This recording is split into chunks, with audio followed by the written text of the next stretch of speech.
কবর জিয়ারত করা, আল্লাহর ওলির মাজার জিয়ারত করা, যারা শতকরা 80% নীলফামারীতে হাত দিল্লা বললেন চলবে না। আপনার বড় হুজুর কে আছে নিয়ে আসেন, মাত্র 5 মিনিট লাগবে না, 1 মিনিটে দলিলে কিতাই দ্বারা প্রমাণ করে দিয়ে যাব মাজার, আল্লাহর ওলির মাজার জিয়ারত, কবর জিয়ারত, মার কবর জিয়ারত, বাপের কবর জিয়ারত, আল্লাহর ওলির মাজার জিয়ারত এটা হারাম নয়, এটা বেদাত নয়, এটা হলো সুন্নাত। সুন্নাত সুন্নাত, হাত তুলে বলেন ঠিক কিনা বলো। বাংলাদেশের অনেকটি রাজনীতি দল আছে, আপনারা বুঝতে পেরেছেন যে আমরা সুফি যারা সুফি ভিত্তিক, যারা সুন্নিপন্থী মানুষ আছি, এই দেশে আমাদের দ্বারা কোনো সময় দেশের ক্ষতি হয় নাই, কোনো ধরনের মানুষের জনজীবন অতিষ্ঠ হয় নাই, কোনো বাঞ্চুর হয় নাই, কোনো অগ্নি সংযোগ হয় নাই। এই দেশে ইসলাম এনেছেন আল্লাহর ওলিগণ, আল্লাহর ওলিদের পদচারণায় এই দেশ ধন্য হয়েছে। ওলি আল্লাহদের কাছে যত থাকবেন আপনার দিলটা তত নরম থাকবে। ওলি আল্লাহদের বিরুদ্ধে যারা অবস্থা নেই তারা রুক্ষ হয়, তাদের মনটা শক্ত হয়, তাদের কাছে দেশ নিরাপদ না, তাদের কাছে ধর্ম নিরাপদ না। কথা বলে ঠিক কিনা বলে। এই জন্য রাষ্ট্রযন্ত্রকে বলবো অফকোর্স রাষ্ট্রের গুরুত্বপূর্ণ জায়গায় আমাদের আহলুস সুন্নাত ওয়াল জামাতকে আপনাদের জায়গা করে দিতে হবে। যদি আহলুস সুন্নাত ওয়াল জামাত যদি গুরুত্বপূর্ণ জায়গায় স্থান পায় তাহলে ইনশাআল্লাহ আমরা কিন্তু এই দেশটাকে সুন্দর করে সাজাতে পারবো। রাজনৈতিক ব্যক্তিবর্গ যারা আছেন আপনারা আমাদের সঙ্গে বসুন, আমরা কি বলতে চাই, আমাদের কনসেপ্টটা কি, সেই বিষয়টা একটু আপনারা লক্ষ্য করুন। আপনারা জানেন আমাদের বাংলাদেশ ইসলামী ফ্রন্টের একজন আপনাদের এলাকায় একজন আছেন আব্দুল্লাহ নামে একজন, যিনি এই সংসদীয় আসনে তিনি নির্বাচন করবেন, মোমবাতি প্রতীকে নির্বাচন করবেন। আপনি খবর নিয়ে দেখবেন এই যে ছেলেটা যাকে দেওয়া হয়েছে তার দ্বারা আপনার আদর্শ, আমার তুহিন ভাই যে বক্তব্য রেখেছেন ওই বক্তব্যের সাথে তার আদর্শ মিল আছে। এই জন্য আপনারা যখন মিলেমিশে থাকবেন দেখবেন এই দুইজনের মাধ্যমে এই দেশে আরো ধর্মটা সুন্দর হয়ে যাবে। কথা বলেন ঠিক না বেঠে? প্রিয় নীলফামারীবাসী আপনারা কেমন আছেন? আলহামদুলিল্লাহ আমিও ভালো আছি। আপনাদের নবী প্রেমের উত্তাল ঢেউ দেখে আমি অত্যন্ত অভিভূত। আজকের এই মঞ্চকে অত্যন্ত প্রাণবন্ত করেছিলেন, নবী প্রেমের উজ্জ্বল দৃষ্টান্ত স্থাপন করেছিলেন এবং আপনাদের সামনে প্রাঞ্জল ভাষায় আলোচনা করেছিলেন যিনি আমার সরাসরি উস্তাদ, আজিম শান ঐতিহ্যবাহী কাদরিয়া তৈয়বিয়া কামিল মাদ্রাসা মোহাম্মদপুর ঢাকা, যিনি ভাইস প্রিন্সিপাল, আহলে সুন্নাত ওয়াল জামাতের সম্মানিত যুগ্ম মহাসচিব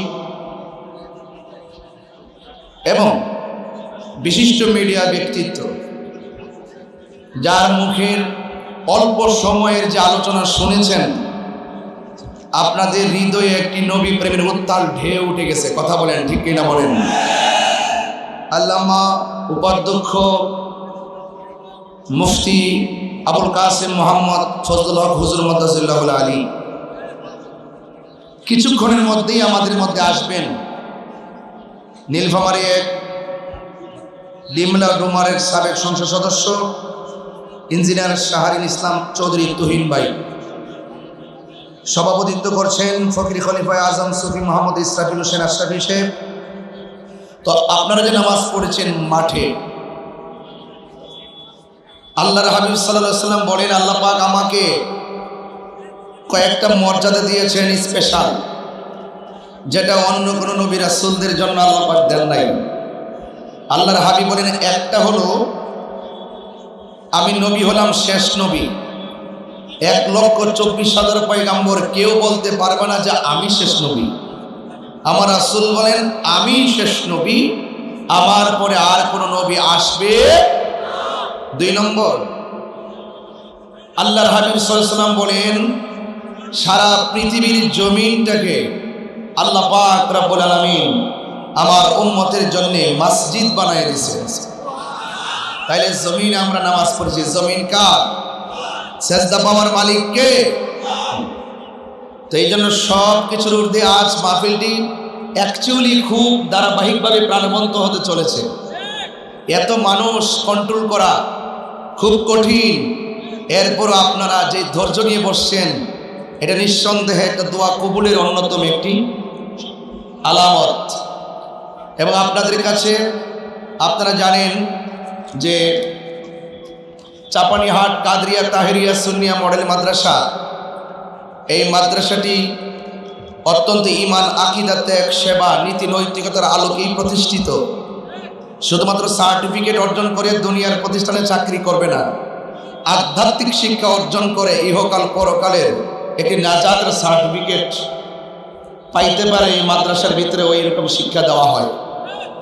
তো আপনারা শুরুতেই আমি একটু কমিটিদেরকে একটু দৃষ্টি আকর্ষণ করছি। আমি একটু কথা বলতেছি, আমাদের তুহিন ভাই হয়তো আসতেছেন, এই জন্য আমি একটু আমার এক্সট্রা কথাগুলো বলে ফেলছি। আপনাদের কাছে, কমিটিদের কাছে বিনীত অনুরোধ করছি, আপনারা আমাকে বাসায় বলেছেন যে আপনাদের এই মাহফিলে যেন সবাই একটু অংশগ্রহণ করে। এই মাদ্রাসার জন্য আপনাদের কাছে আমার কিছু চাওয়ার আছে। আপনাদের কাছে মাহফিল কমিটিদের পক্ষ থেকে যদি কোনো ব্যাগ নিয়ে আসে, দান করা কিন্তু ভালো, এটাকে নেগেটিভ দেখার সুযোগ নাই। আস-সাখিয়ু হাবিবুল্লাহ, দানশীল ব্যক্তি হলো আল্লাহর বন্ধু। হাসরের মাঠে 7 প্রকার মানুষকে আল্লাহ পাক আরশের নিচে ছায়া দিবেন। এর মধ্যে এক শ্রেণীর মানুষ হলো যারা আল্লাহর রাস্তায় দান করে, বলে না সুবহানাল্লাহ। তো আপনাদের কাছে যখন ব্যাগ নিয়ে আসবে, আপনারা সবাই একটা হাত যেন খালি না যায়। যদি আপনারা অন্তত আজকে এত মানুষ হয়েছেন নারী এবং পুরুষ মিলে, যদি 100 করে টাকা দেন, মিনিমাম 2 থেকে 3 লক্ষ টাকা হওয়ার কথা। কেউ যেন বাদ না যান, সবাই শরীক থাকবেন। মাহফিল কমিটিকে বলবো, যদি আপনারা ব্যাগ থাকে মাঠে ব্যাগ ছেড়ে দেন, যেন সবাই যেন অংশগ্রহণ করতে পারে ইনশাআল্লাহ। আছেন কেউ? আছে? যান যান, সবাই যান। আপনারা কারা কারা খুশি একটু হাত তোলেন, একটু হাত তোলেন, হাতটা সোজা করেন, আরো সোজা করেন, তো সোজা করেন, আরেকটু সোজা করেন। যারা এখানে এসেছেন, আপনারা নিচে যারা বসে আছেন, আপনাদের পকেটে একটু হাত দেন, বিসমিল্লাহ করে দেন দেন। আবার অন্যজনের পকেটে হাত দিয়েন না, নিজের পকেটে হাত দেন, কারণ ভুলে আবার অন্য পকেটে চলে যেতে পারে। এই ভুল যেন না হয়, এই ভুল হলে অপরাধ হয়ে যাবে। কথা বলেন ঠিক কিনা? এই জন্য আপনারা সবাই রেডি থাকেন। আমার ছেলেগুলো আসতেছে ইনশাআল্লাহ, আল্লাহ পাক যেন কবুল করে, বলুন আমিন।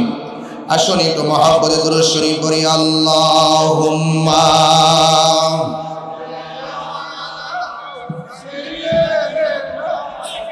মাওলানা মুহাম্মদ ওয়া আলা আলি সাইয়্যিদিনা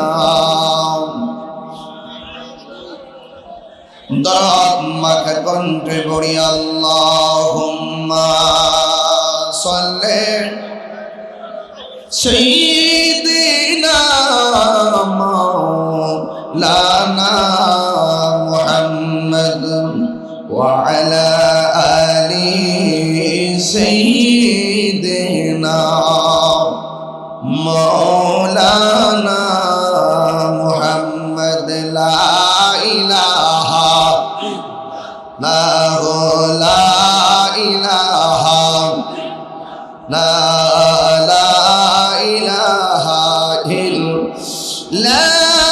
ইলাহা ইল্লাল্লাহু মুহাম্মাদুর রাসূলুল্লাহ সাল্লাল্লাহু আলাইহি ওয়াসাল্লাম।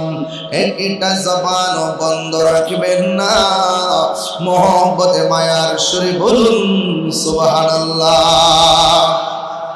আমার যুবক ভাইয়েরা, অনেক রৌদ্র আপনাদের মাথার উপরে, কিন্তু চাইতে কঠিন রৌদ্র হাসরের ময়দানে আছে না নাই? আরো জোরে বলো, আছে না নাই? আজকে মাটির মধ্যে বসে আছেন, আপনার আমার আপনজন জনম জনম ধরে মাটির মধ্যে পড়ে আছে। যারা মাটির উপরে চলতেছেন আর যারা মাটির নিচে পড়ে আছে, এরা কোনোদিন এক হতে পারে না। আল্লাহ রাব্বুল আলামিন কোরআনুল কারীমের মধ্যে সুন্দর করে তিনি বর্ণনা করেছেন।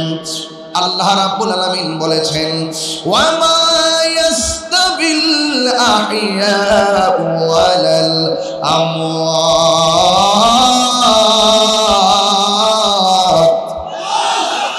আল্লাহ রাব্বুল আলামিন বলেন, যারা জিন্দা যারা মুর্দা তারা এক হতে পারে না।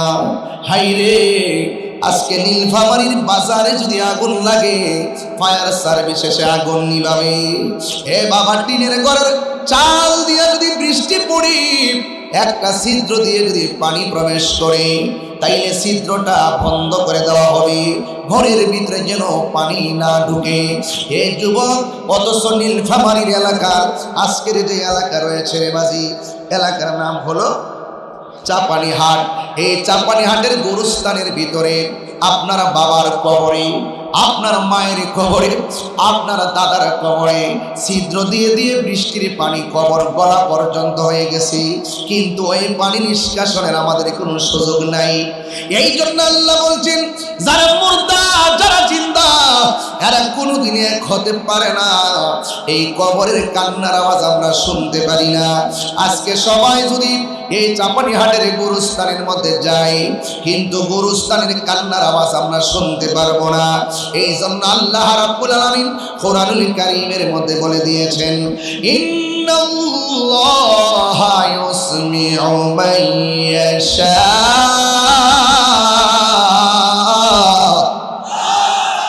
আল্লাহ রাব্বুল আলামিন বলেন, নিশ্চয়ই আল্লাহ রাব্বুল আলামিন যাকে ইচ্ছা করে তাকে কবর আযাব দেখার ক্ষমতা দান করে, ওই কবর আযাব শোনার ক্ষমতা দান করে।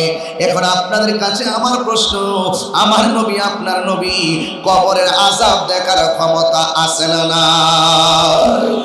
হ্যাঁ, পৃথিবীর মানুষ চলে যাওয়া লাগবে, ওই কবরে যাওয়া লাগবে যেখানে গেলে আর ফিরে আসা যাবে না। আল্লাহ রাব্বুল আলামিন আমাদেরকে দুনিয়াতে পাঠিয়েছেন। আল্লাহ রাব্বুল আলামিন কোরআনের মধ্যে বলেছেন, ইন্নাহু হুয়া ইউবদিউ ওয়া ইউঈদ। নিশ্চয়ই আমার আল্লাহ আমাদের শুরুর মালিক, আমার আল্লাহ আমাদের শেষের মালিক। এখন জবানটা খুলে বলুন, আমাদের হায়াতের মালিক কে? এই আওয়াজে মানি না, জবান খুলে বলুন কে? আল্লাহ রাব্বুল আলামিন আমার শুরুর মালিক। এখন শুরুটা কিভাবে হলো? আল্লাহ রাব্বুল আলামিন কোরআনের মধ্যে বলে দিয়েছেন, কাইফা তাকফুরুনা বিল্লাহি ওয়া কুনতুম আমওয়াতান ফাআহইয়াকুম সুম্মা ইউমীতুকুম সুম্মা ইউহয়ীকুম সুম্মা ইলাইহি তুরজাউন। একটা জবান বন্ধ রাখবেন না, জবানটা ছেড়ে বলুন হায়াতের মালিক কে? আমার ভাইরা, আল্লাহ বলছেন, তোমরা কি রূপে আল্লাহকে অস্বীকার করছো, অথচ তোমরা ছিলে মুর্দা, তোমরা ছিলে নির্জীব। আল্লাহ রাব্বুল আলামিন সজীব বানিয়েছেন। আপনারা জবান খুলে বলুন হায়াতের মালিক কে? যখন আল্লাহ আমাদেরকে জীবন দিয়েছে, জীবন দেওয়ার পরে আমরা একজন অনেক পদের পদবিতে হয়ে গেলাম। কেউ এমপি হয়ে গেল, কেউ মন্ত্রী হয়ে গেল, কেউ চেয়ারম্যান হয়ে গেল, কেউ টিনের ঘরের মালিক হয়ে গেল, কেউ মাটির ঘরের মালিক হয়ে গেছে। এই মালিকানার এক ফাঁকে আমার আল্লাহ বলেন, আমি তোমাদের সব মালিকানা একটা থাবা দিয়ে স্তব্ধ করে দিব। ওই থাবার নাম হলো সুম্মা ইউমীতুকুম। অতঃপর আল্লাহ রাব্বুল আলামিন আমাদেরকে মরণ দিবেন। এই জন্য আমার ভাইয়েরা, মরণ দেওয়ার পরে শুধু সীমাবদ্ধ নয়, মরার পরে আবার আমাদেরকে জীবন দেওয়ার মালিককে হারিয়ে যাব একদিন। আমি রবনায় ভুবন চিরদিন, বলো হারিয়ে যাব একদিন। আমি রবনায় ভুবন চিরদিন। ক্ষমা করে দিও তোমরা আমায়, বলো ক্ষমা করে দিও তোমরা আমায়। ভুল করে থাকি যদি কোনোদিন, হারিয়ে যাব একদিন। আমি রব নাই ভুবন চিরদিন। একটা জবানও বন্ধ রাখবেন না, আমাদেরকে একদিন পৃথিবী ছেড়ে চলে যাওয়া লাগবে। আজকে বিভ্রান্ত করতে চাই, এই বিষয়গুলো আমাদের খুব জানার দরকার। কথা বলেন ঠিক কিনা? আন আনাস রাদিয়াল্লাহু তাআলা আনহু قال قال رسول الله صلى الله عليه وسلم ان العبد اذا وضع في قبره। হযরত আনাস রাদিয়াল্লাহু তাআলা আনহু থেকে বর্ণিত, তিনি বলেছেন রাসূল করিম সাল্লাল্লাহু আলাইহি ওয়াসাল্লাম বলেছেন ইন্নাল আবদা ইযা বুদিআ ফি কবরিহি, যখন বান্দাকে কবরের মধ্যে রাখা হয়, ওয়া তাওয়াল্লা আনহু আসহাবুহু, যখন আপনজন কবরের কাছ থেকে চলে আসে, ওয়া তাওয়াল্লা আনহু আসহাবুহু, যখন আপনজন কবরের কাছ থেকে চলে আসে, ইন্নাহু লা ইয়াসমাউ কারআনি আলিহিম, ওই আপনজনদের পায়ের আওয়াজ সে কবরবাসী শুনতে পায়। আতাহু মালাকানে, ঠিক ওই মুহূর্তে কবরে দুইজন ফেরেশতা নামে, ফায়াকুদানিহি, এবং তাকে কবর শুয়া থেকে উঠে বসানো হয়। ফায়াকুলানে, ওই দুইজন ব্যক্তি কবরবাসীকে প্রশ্ন করে, মা কুনতা তাকুলু ফি হাযা রাজুলি মুহাম্মদ, নবী সম্পর্কে তুমি দুনিয়াতে কি বলতে, নবী সম্পর্কে তুমি দুনিয়াতে কি ধারণা করতে। ফা আম্মাল মুমিন, যদি ওই কবরবাসী মুমিন হয়, ফায়াকুলু, সে বলবে আশহাদু আন্নাহু আব্দুল্লাহি ওয়া রাসূলুহু, আমি সাক্ষ্য দিচ্ছি তিনি হলো আল্লাহর বন্ধু এবং আল্লাহর রাসূল। ফায়ুকালু লাহু উনজুর ইলা মাকাদিকা মিনান নার, যখন ওই কবরবাসীর মুমিন ওই প্রশ্নের উত্তর দায়িত্বহীন কণ্ঠে দিয়ে দিবে, তখন তাকে কবর থেকে জাহান্নামের দিকে দৃষ্টি নিবদ্ধ করা হবে। তখন সে বলবে, আমি তো কবরে উত্তর দিয়েছি, আমাকে জাহান্নাম কেন প্রদর্শন করা হলো? তখন তাকে বলা হবে, কাদ আবদালাকাল্লাহু ফি মাকআদা মিনাল জান্নাহ, তুমি উত্তর দিয়েছো বলেই ওই জাহান্নামের চিত্রে জায়গাটুকুন বদল করে তোমাকে আল্লাহ পাক জান্নাত দিয়েছেন। জোরে বলুন সুবহানাল্লাহ। ওয়া আম্মাল মুনাফিক, আর ওই কবরবাসী যদি মুনাফিক হয়, ওই কবরবাসী যদি মুনাফিক হয়, ওয়াল কাফির, আর যদি কাফের হয়, ফায়ুরাহুমা জামিআন, ফায়ুকালু লাহু, তাকে জিজ্ঞাসা করা হবে, মা কুনতা তাকুলু ফি হাযার রাজুল, নবী সম্পর্কে তুমি কি বলতে। ফায়াকুলু, ওই মুনাফিক বলবে, আপনারা বলুন এই নীলফামারীর জমিনে মুনাফিক আছে না নাই? আরে হাত তুলে বলো, আছে না নাই? এই নীলফামারীর জমিনে মুনাফিক আছে, কাফের আছে, অনেক মানুষ আছে আল্লাহকে অস্বীকার করে, এমন মানুষও আছে। কথা বলেন ঠিক না বেঠে? এই জন্য তাকে প্রশ্ন করা হবে নবী সম্পর্কে কি বলতে। যদি সেই লোকটা মুনাফিক হয়, ও আম্মাল মুনাফিক, যদি মুনাফিক হয়, সে বলবে লা আদরি, আমি জানি না, কুনতু আকুলু মা ইয়াকুলুন নাস, মানুষ যা বলতো আমি শুনতাম, আমি তাই বলতাম। দেখেন আমাদের দেশে অনেক মানুষ আছে, যদি আপনি একটা অশৃঙ্খল কাজ করার নেপথ্যে পিছনের রহস্য উদ্ঘাটন করতে তাকে প্রশ্ন করেন, সে কোনো উত্তর দিতে পারে না। সে বলে আমার হুজুর বলেছে, অমুক তমুক বলেছে, এই কাজটা করার জন্য যাচাই বাছাই করে না। এমন লোক সমাজে আছে না নাই? এরপরে তাকে বলা হবে, ফায়ুকালু লাহু, তাকে বলা হবে লা তারাইতু আলা তালাইতা, তুমি জানলে না কেন, তুমি তেলাওয়াত করলে না কেন? যখন তাকে বলা হবে তোমার কাছে কোরআন দেওয়া হয়েছিল, সেই কোরআন পড়লে না কেন? তোমার কাছে যারা জ্ঞানী ছিল তাদের কাছ থেকে তুমি জানলে না কেন? ওয়ায়ুদরাবু বিমাতারিকি মিন হাদিদিন দরবাতান, যখন তাকে উত্তর যখন দিতে পারবে না, তখন লোহার হাতুড়ি দিয়ে তাকে পিটানো হবে। এই পৃথিবীর মধ্যে জীব জানোয়ার সবাই জানবে যে তার কান্নার আওয়াজ শুনবে, কিন্তু দুইটা জাতি এই কান্নার আওয়াজ শুনবে না। গায়রা সাকালাইন আই ইল্লা সাকালাইন, মানুষ এবং জিন ওই কবরের কান্নার আওয়াজ শুনবে না। এখন কেন হাদিসটা পড়েছি? অফকোর্স একটা কারণ আছে। কবরের ভিতরে প্রশ্ন করা হবে কয়টা? আরো বড় করে বলেন কয়টা? তিনটা প্রশ্ন করা হবে। এক নম্বর প্রশ্ন হলো মার রব্বুকা, তোমার রবকে। আমরা যদি ইমানদার হয় আমরা বলবো রব্বি আল্লাহ। দুই নম্বর প্রশ্ন করা হবে ওয়ামা দীনুকা, তোমার ধর্ম কি? আমরা বলবো দীনি আল ইসলাম, আমাদের ধর্ম হলো ইসলাম। ওয়ামা কুনতা তাকুলু ফি হাযার রাজুলি মুহাম্মদ, নবী সম্পর্কে তুমি কি বলতে? আমরা বলবো তিনি হলো সেই রাসূল যিনি আমাদের সামনে আল্লাহ সাক্ষী দিয়েছেন। চিৎকার মেরে বলেন সুবহানাল্লাহ। কিন্তু এই জায়গাতে আপনাদেরকে সতর্ক থাকতে হবে। আমরা সারা জীবন পড়েছি ওয়ামা দীনুকা, তোমার ধর্ম কি? কিন্তু আমার সমাজের কিছু মানুষ আমার মতো টুপি পরে, আমার মতো মাইক ধরে, আমার মতো ওয়াজের মাঠে এসে তারা কি আপনাকে শিখাতে চায়? আমরা সারা জীবন বললাম ওয়ামা দীনুকা, তোমার ধর্ম কি? আর তারা ওয়াজের মাঠে যখন উঠে বলে ওয়ামা দীনুকা, মানে হলো কবরে নাকি তিনটা প্রশ্ন করা হবে। দুই নম্বর প্রশ্ন নাকি তোমার দলের নাম কি? তখন আমার তিনবার ভাবতে হবে যে আমি কি শুনলাম, কি দেখেছি, কি শিখেছিলাম, আর এখন তারা কি বলছে। আপনারা বলুন, এখানে কি দলের নাম জিজ্ঞাসা করা হবে না ধর্মের নাম জিজ্ঞাসা করা হবে? আর বড় করে বলেন না। এই জন্য এই সমস্ত কথায় কান দেওয়া যাবে না। এই জন্য আমার ভাইয়েরা, এই কবর থেকে আমরা কতদিন পরে থাকবো জানি না। একদিন তো আমরা এই কবর থেকে উঠে হাসরের ময়দানে উঠবো। এই মাঠটার ভিতরে পুঙ্খানুপুঙ্খানুরূপে হিসাব দেওয়া লাগবে। ওই আমার ভাই একটু কথা আমি ভাইয়ের সাথে অ্যাড করে বলে দিয়ে যাই। কিছু লোক আবার বলে হাসরের মাঠে নাকি জিজ্ঞাসা করবে তোমার মার্কাটা কি। কি বলেন, কত আশ্চর্য লাগে কিনা। কোন জামানায় এসব করছি আমার বোধগম্য নয়। এই জন্য আপনাদেরকে সতর্ক থাকতে হবে। হাসরের ময়দানে এমন একটি কঠিন ময়দান, সেই ময়দানে আমরা উঠব। সেই ময়দানের মধ্যে আমরা পাপ পুণ্য যে যা করেছি তা নিয়ে উঠব। মনে রাখবেন, বিচার দিতে হবে একজনের কাছে, একজনের সামনে দিতে হবে।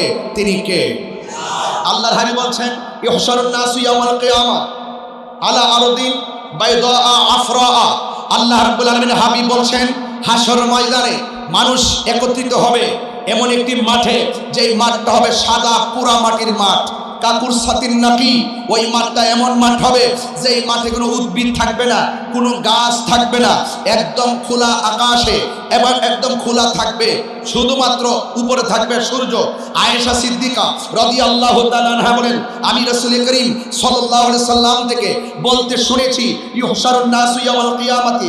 আল্লাহ রাব্বুল আলামিন হাবিব বলছেন, হাসরের মাঠে মানুষ একত্রিত হবে, তার গায়ের মধ্যে কোনো কাপড় থাকবে না, পায়ের মধ্যে কোনো জুতা থাকবে না, খৎনাবিহীন অবস্থায় হাসরের ময়দানে উঠবে।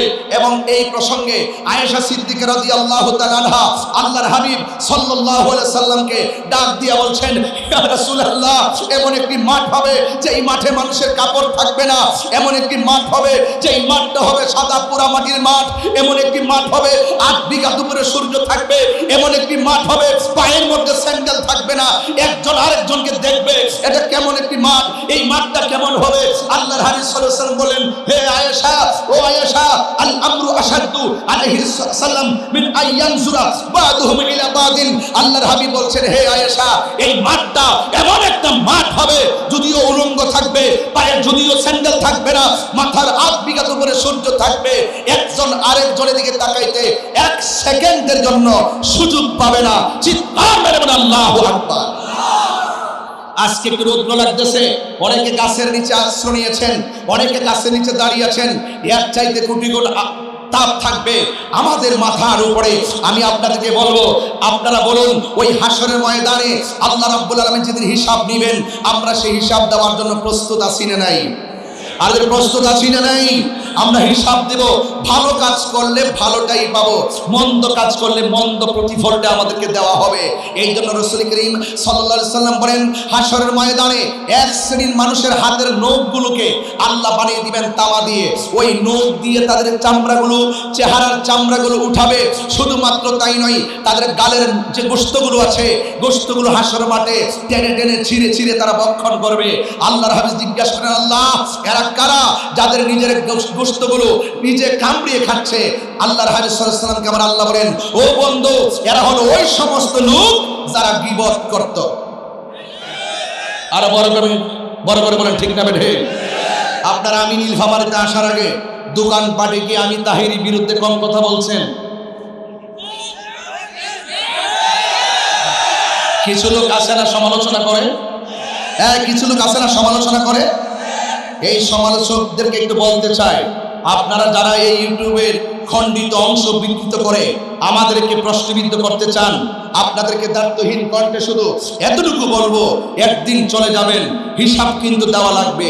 কে কি হয়েছে সেটা দেখতে যাবেন না, নিজে কি হতে পেরেছেন সেটা একবার চিন্তা করেন। কথা বলেন, ঠিক না বেঠিক? আমি আবারও নীলফামারীতে বলতে চাই, হয়তো আপনি আমাকে বুঝিয়ে নেন, আর না হয় আপনি আমার দলে বুঝে আসেন। এই যে স্বাধীনতার 55 বছরে আমরা আহলে সুন্নাত ওয়াল জামাত প্রমাণ করতে সক্ষম হয়েছি, এই দেশে একমাত্র শান্তিপ্রিয় দল আহলে সুন্নাত ওয়াল জামাত। হাত তুলে বলেন, ঠিক কিনা বলেন?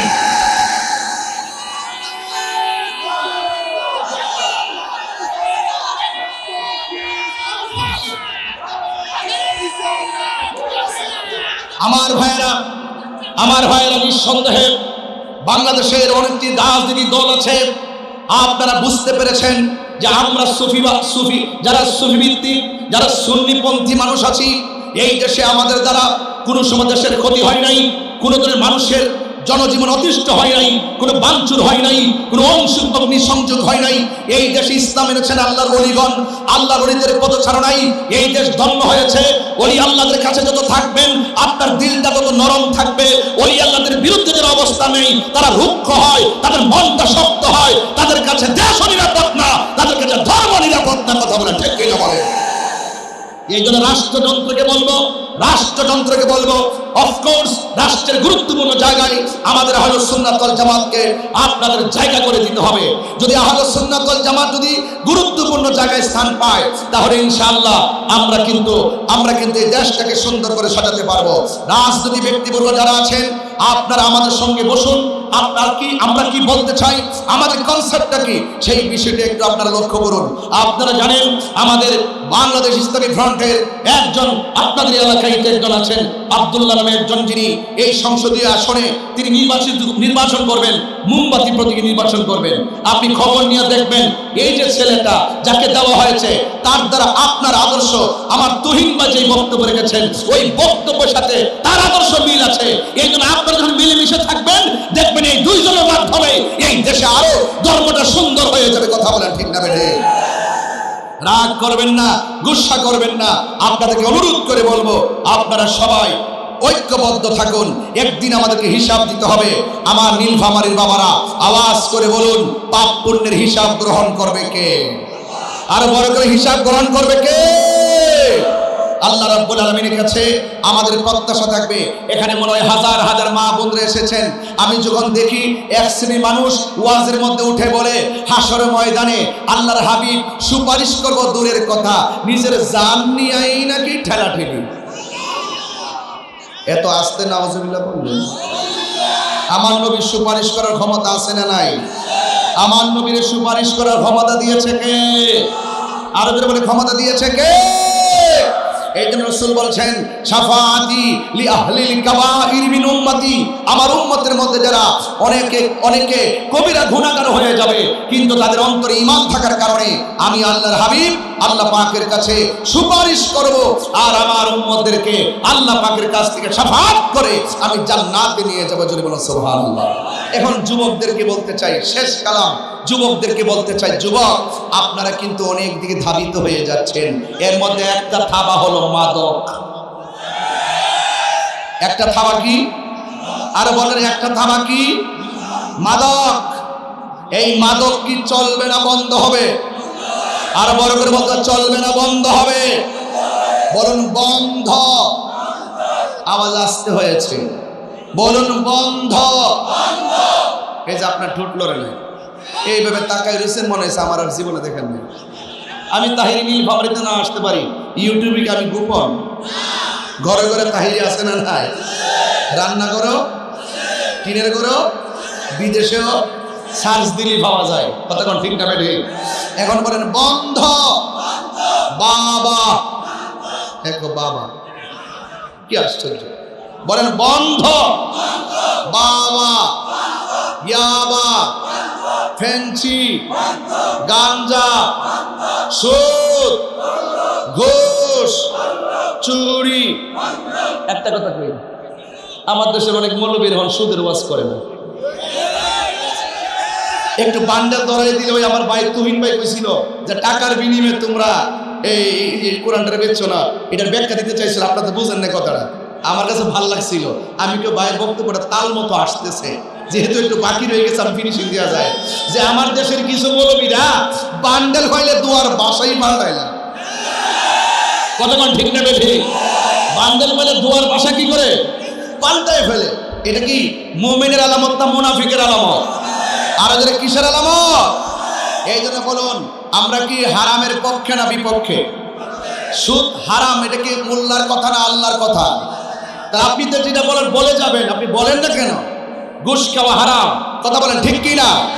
এই জন্য এখন বলবেন চলবে, নামাজ চলবে, ওয়াদা করেন নামাজ, রোজা, হজ, যাকাত, ইবাদত, মহব্বত, খেদমত, ভালো কথা, ন্যায্য কথা, উচিত কথা, হারাম খাওয়া, গিয়া আপনি মিলাদ বলেন চলবে, মিলাদ, কিয়াম, দরুদ, সালাম, মাজার জিয়ারত।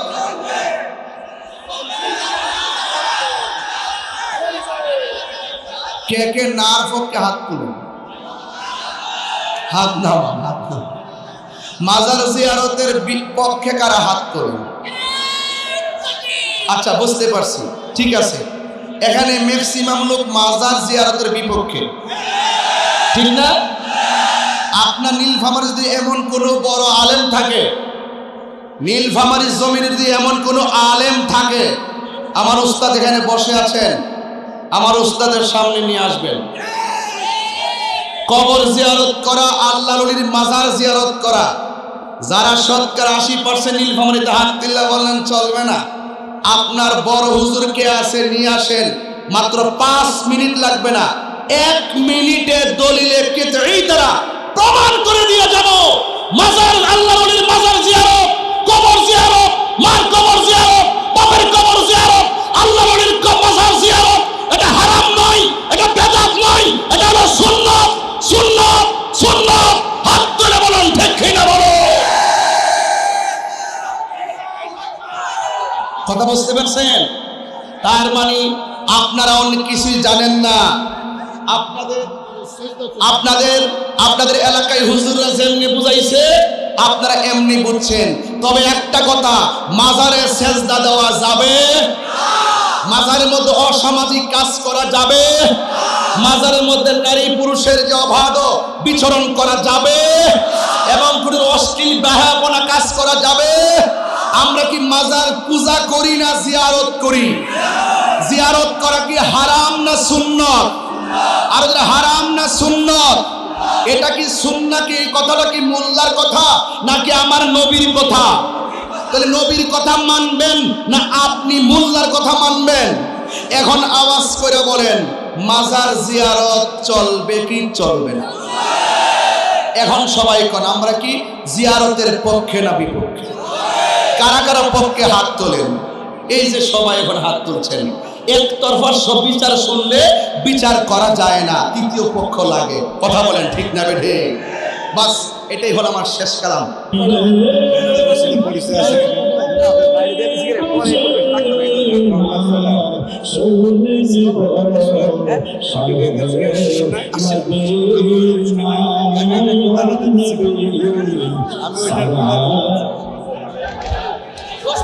يا رسول سلام عليك يا حبيب سلام عليك صلى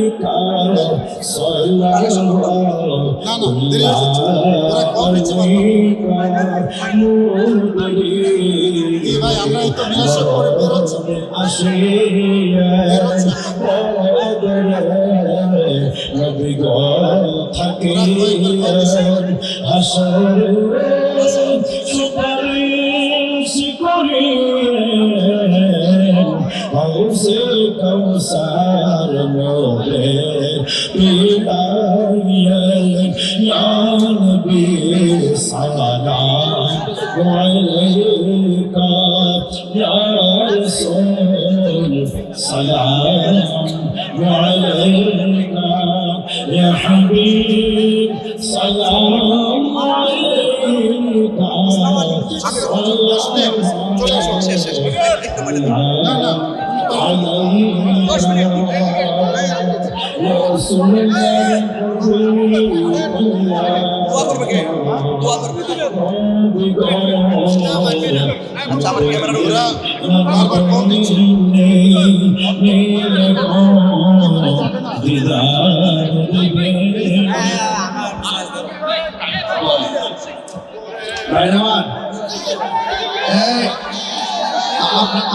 আপনাদের কাছে আমাদের কিন্তু অনেক ব্যাগগুলো পাঠাইছিলাম।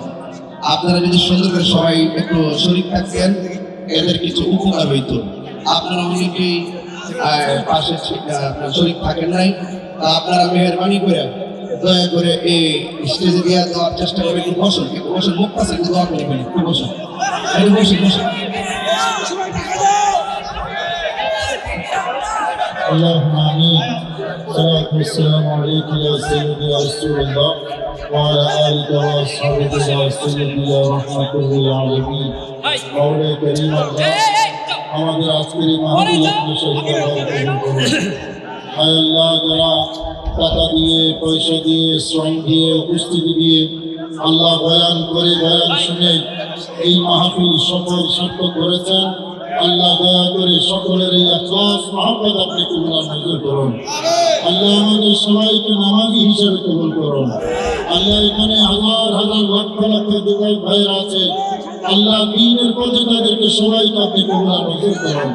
আল্লাহ সবাইকে নামাজি হিসেবে কবুল করুন। আয় আল্লাহ দ্বীনদার পহেজার হিসেবে কবুল করুন। আয় আল্লাহ নবী প্রেমিক হিসেবে কবুল করুন। আয় আল্লাহ যারা নবীর দুশমন, আয় আল্লাহ যারা প্রাণ দুশমন, তাদের থেকে আমাদের দ্বীন ঈমানকে আপনি হেফাজত করুন।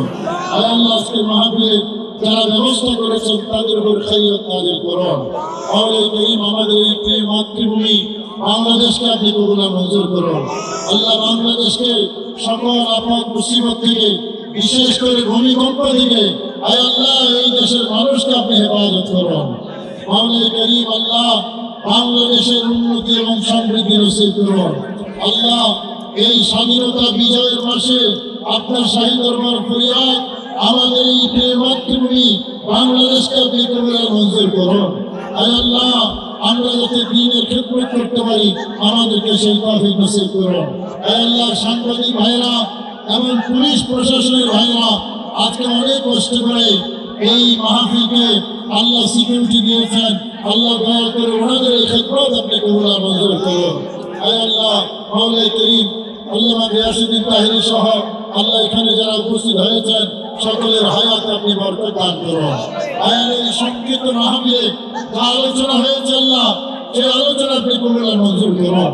اللهم صل على سيدنا محمد وعلى آل سيدنا محمد وبارك وسلم بحق لا إله إلا الله محمد رسول الله صلى الله عليه وسلم.